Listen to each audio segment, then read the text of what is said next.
In today's Mamaya na lang. coming here, yung ano na po, initial thoughts lang po, ano ko kayo? We are ready to cooperate and provide whatever information they need. But I look at the subpoena and it appears that what NBI wants to know is the background of the 18. So we will provide all the informations. Kasi may sinasabi si Director na 8 daw hindi Marines or 4, no? So we will provide their serial numbers, no? Ang sabi, yung 8 daw ay hindi empleyado ni Saldico. So we will provide their identification cards signed by Saldico na empleyado sila, no? So mamaya kung ano yung mangyayari, i-feed namin sa inyo. Yung 4 daw sir na hindi naman daw po Marines, kundi driver, bodyguard lang po. Hindi, lahat ng 18 na ito, as we said, 16 were former Marines, 2 were former Philippine Army. Sir, Maliwanag naman yun sa affidavit. ready din po mag-file ng separate na salaysay.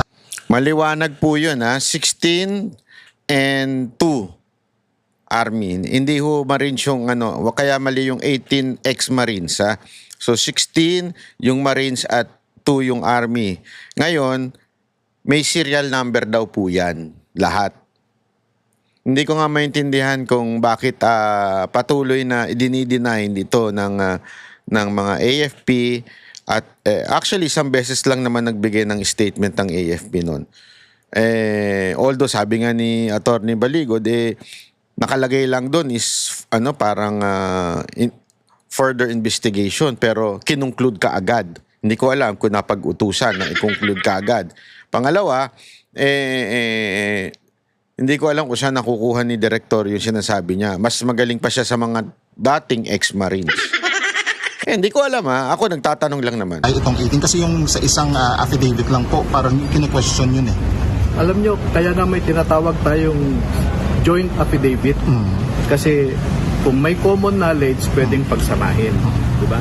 Kaya pag makikita nyo, yung unang portion ng affidavit, ang ginagamit naming pronoun doon ay kami. Kasi lahat sila empleyado. Pero pagkadating doon sa mga nag-deliver, nakalagay naman specific doon. Kami, Kube, etc. So, specific yun. No? Yung 18 ex-Marines today, pupunta. Okay. So yung sinasabi po na connected daw po si Tony Pascual sa inyo po offer. What are your thoughts on this? Yeah, correct. Because I am their off-counsel. No? Ang off-counsel, it means kung may mga cases sila that they need some support or help, I help them out. And also, I farm out cases kasi nag-unwind lang ako sa law practice ko eh. So I farm out cases to several lawyers. Sir, yung thoughts nila lang na may mga tao nagsasabi na dapat take you the grain of salt yung sinasabi ng Philippine Marines. Pero sa inyong paniwala, you're convinced na totoo yung kanilang mga pahayag? Yes, they don't have anything to profit from accusing people of in high position ng kasinungalingan. No? Isipin mo, ordinaryo lang itong mga sundalo na mamamayan and they are accusing people in the highest places of government. Okay, sagutin niyo yung tumatawa. Mahirap yun, di ba? Sir, pero wala namang issue na nabayaran daw itong mga ex-Marines, sir. Ako po, yung nagsasabi sa inyo na nabayaran, sila ang tanungin nyo. Yun! Yun! Gago! Hirit, simpleng hirit ni attorney. Yung nabayaran, yun ang itanongin ninyo. Yung nagsasabing nabayaran. Yun ang gusto ko kay attorney. Simpleng hirit pero rock, di ba? Kasi tama yun eh. Ewan ko Tingnan ninyo, papakita ko sa inyo kung paano nahuling nagsinungaling si NBI Director Matibag sa sinasabi niyang 23 to 25, year 2023 to 25 ay wala daw nag-rent na air taxi o lumipad na air taxi going to Ilocos Norte. Pero ulitin natin, ang sinabi ni Attorney Baligod doon sa kanilang affidavit is 2022. Bakit nilaktawan? Alamin natin yan. Yes, ma'am. Sir, ang Pangulo kinumpirma na nasa Portugal talaga si Saldico. Yes. What actions? Or natin, kay Saldico kasi. We will make a follow-up today after the statement nga ni Presidente. Pero allegedly na Marines, yes. Kasi sabi ni Sergeant Tubin, magkasama sila ni Saldico na parang sometime in 2025 na pumunta sila ng Ilocos Norte, naghatid ng pera sa bahay daw ni Pangulong Bongbong Marcos. So, ginawa namin na nag-issue kami ng Sabuina Duces Tecum sa air taxi. Ayan. At sumagot ng air taxi na meron pang ang board kasama na notarized na from 2023 to 2025 walang sa flight logs walang record na si Saldico at si Sergeant Tube nagkasama sa isang flight na inarkila na ang eroplano ng air taxi. So very clear yon, malinaw na wala. At ako nga, in my experience as 2023 to 2025. Ulitin natin. air taxi na meron pang board resolution na kasama na notarized na from 2023 to 2025 2023 to 2025. Ano ba ang nasa sworn statement o sworn affidavit ng mga Marines at sundalo? Ano sabi nila? 2022. Ba't mo minamali?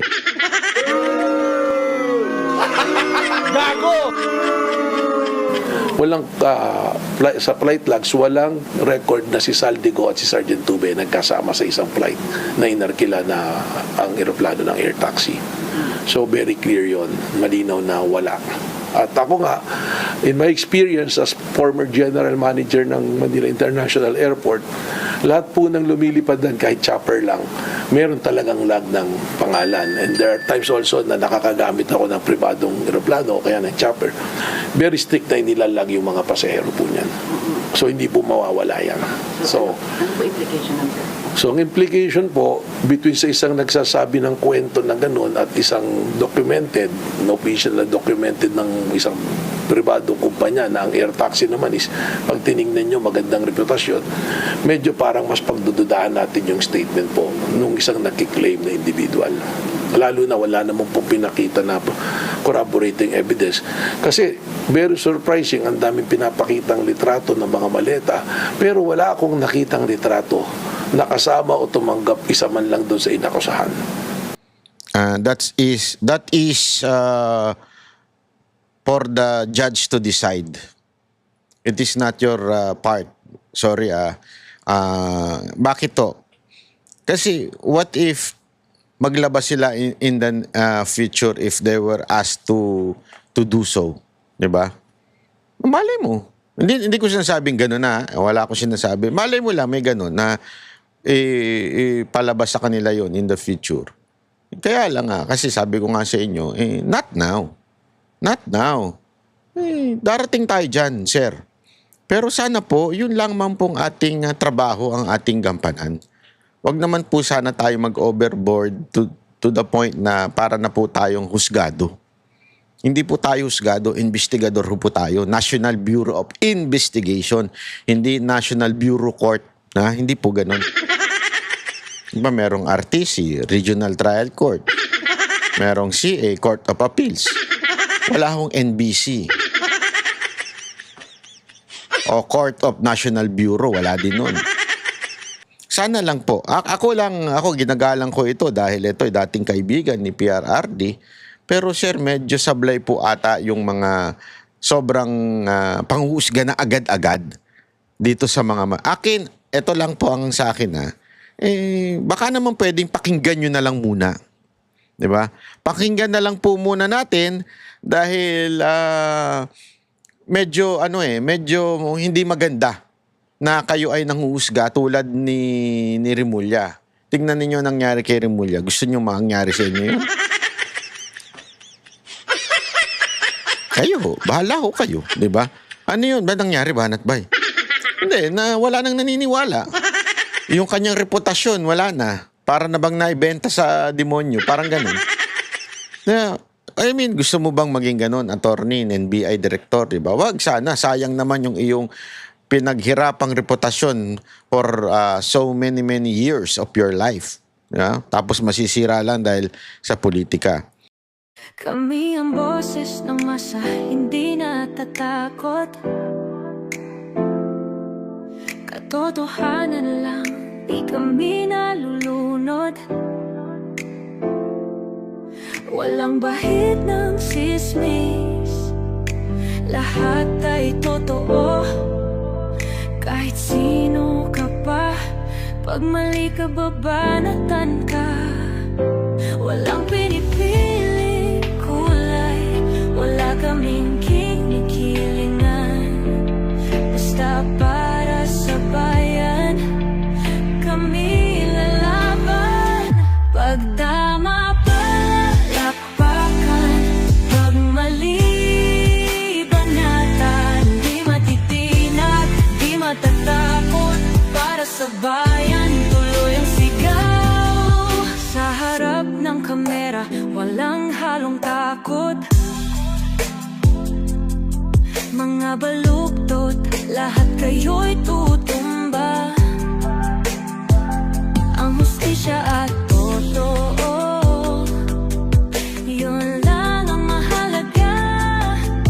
Kahit sinong harang, di kami matitinag. Walang pinipiling kulay, wala kaming kinikilingan. Basta